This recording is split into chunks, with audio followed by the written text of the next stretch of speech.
baby, you got some explaining to do. Explain to do. What happened? And obviously he's going to New York. Like, he is not going to Charlotte or Minnesota. He's going to a market that is going to press him about what the hell happened in Boston. And he's going to have a lot of,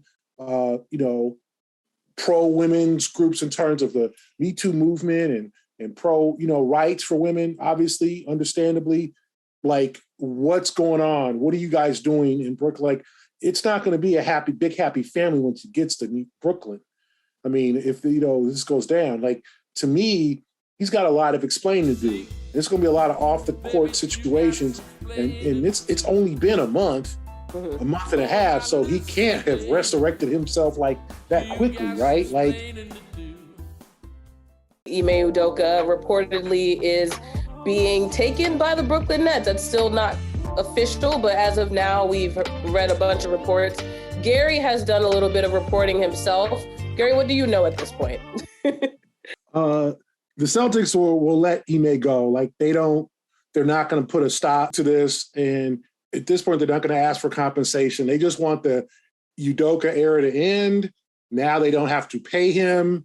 They're very happy with what Joe Mazzulla has done through 6 games. I know it's only been 6 games in the training camp, but they seem very encouraged by just the new leaf. And I don't think once the Mazzulla kind of, began to get comfortable and make some impact on the organization, that there was no chance that Ime was going to be able to come back. So I just think the Celtics want to move on from the 1-year Ime Udoka era. And I think for the Celtics, bringing an end to this chapter, it's clearly what they wanted to do. But I think just looking at it in hindsight, I think they wanted to have the option of potentially pursuing compensation, which when you think about it, it makes sense why you would suspend him for the year versus firing him. You fire him, you get nothing. You have no shot at getting anything.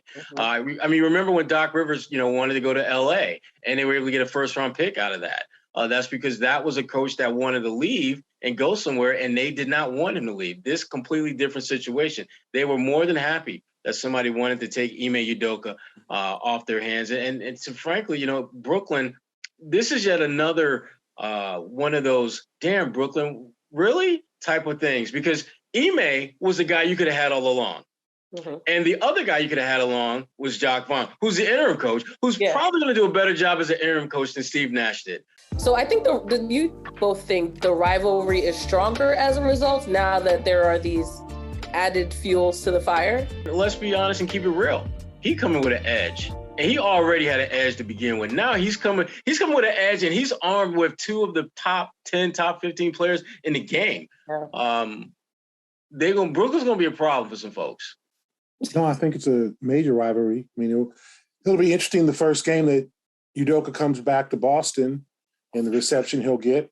I'm not sure if Udoka has the credibility to just walk in like nothing happened in Boston.